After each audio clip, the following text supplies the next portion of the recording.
Okay, today's daf is Yoma Chav Gimel, Yoma 23.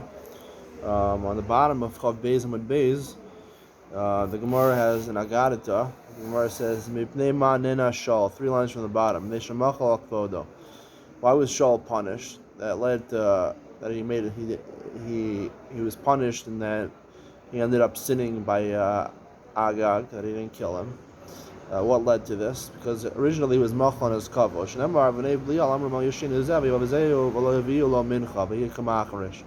They insulted him when he was appointed king. They said, "How is he going to save us?"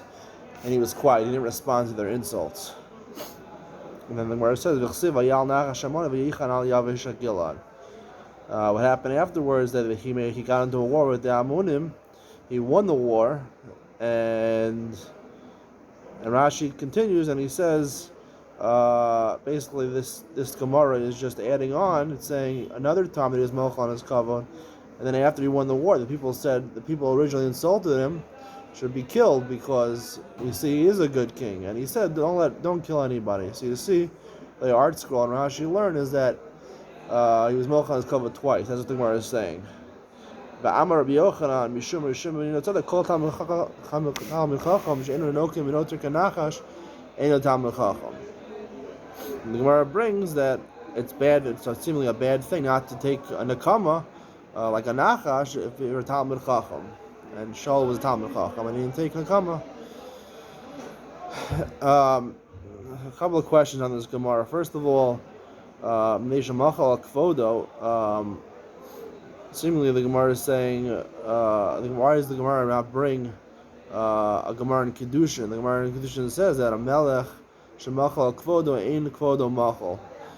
He can't. Shemar som tasim alecha melech shtei maso alecha. Lamed beis in Kiddushin. Similarly, is an isser for a melech. First of all, it's not machal, and similarly, it's an isser for a melech to be machal on his kavod. The Gemara doesn't talk about that at all. Secondly, the Gemara switches from melech to kol talmid chacham she'anok menoter kanachash in a talmid chacham. It's seemingly because he was a melech shemachal kvodo, or he was a talmid chacham that wasn't nokim menoter kanachash. And third of all, what's this imagery of a nachash? It has to be nokim menoter like a snake. I want to suggest that really it's true that really the Gemara is saying shemachal kvodo, even though the Gemara doesn't say it. The whole reason that he was punished was he's a melech shemachal kvodo, ein kvodo machal. Shemar dosam tzim alecha melech. And that's really the Gemara says that they insulted him when he became king and he didn't respond to them. When the Gemara then says the Gemara really, and this is V'gomer, Rashi says he brings the next pasuk that Shaul said, "Don't kill the men that originally insulted me." It was mochel on his cover a second time, but the Gemara doesn't bring that. I'd like to suggest that, and then the Rabbi Yochanan Mishum says, "Kol Talmid Chacham she'enok menoter kanachash ein Talmid Chacham." The Gemara is saying kanachash is not referring to a snake; it's referring to nachash ha'amoni, like the pasuk says, not as a person. Nachash ha'amoni, he was the person that led the war of the Ammonim against Klal Yisrael. The Gemara is saying the opposite of what we thought. That the Gemara is saying that he acted what he did in order to answer the critics. They said they were critical of him being king. What did he do? He fought and he won a war. That was his response. The response was he quieted his critics by winning a war, and that was his nakama. And the Gemara is saying he was nokim. It's like a double negative, basically saying that he acted like a Talmud Chacham. A Talmud Chacham doesn't respond. Someone insults him. A Talmud Chacham won't respond to him. He'll do another act to prove the other person wrong. So the Gemara is saying, instead of acting like a king, he can't be melech on his kavod. People criticize him. He has to either respond to them, make fun of them, or punish them. He has to do something direct to them, not something indirectly. And the Gemara is saying that he acted like a Talmud Chacham. He acted like a Talmud Chacham, the way he acted with Nachash HaAmoni, by responding to them indirectly and trying to beat the Ammonim in the war and show that he was worthy of being king. According to that, the rest of the Gemara would read, and the Gemara says, "V'achsiv lo sikom l'sitor." The Gemara says you can't take nakama. So what's the Gemara saying over here? So I want to read it that lo sikom lisitor, the hemshach of the pasuk in the Vayikra is lo sikom lisitor b'nei amecha, that people that are close to you, that are imcha b'torah and mitzvahs, you shouldn't take nekama and netir against them. Those people, you should do it. You shouldn't take nekama from them.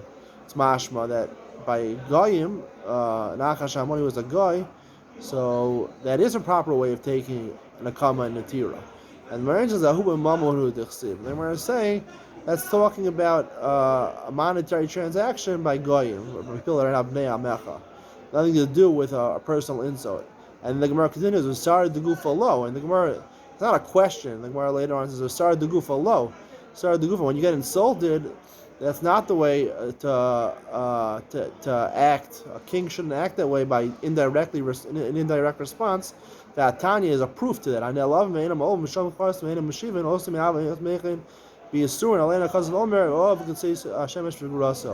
It's a critical thing. The Gemara is saying in a backhanded way that people that get insulted and they don't respond, especially a king, or they don't respond, and they're smeichem b'yisurim, they love Hashem.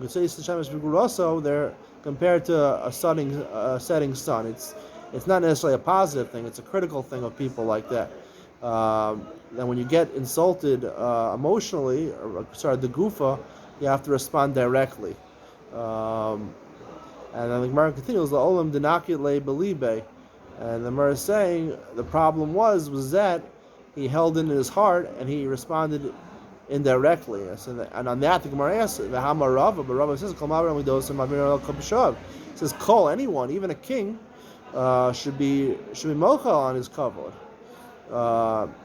Now, obviously, there's a problem with the Gemara in Kedushim. The Gemara says, "The Gemara already answers that by saying, if they ask for forgiveness, then you could forgive them. But if they don't ask for forgiveness, you don't forgive them, and you have to directly, a king, especially a king, has to directly respond to criticism of bizayon against him, and not do it in an indirect way."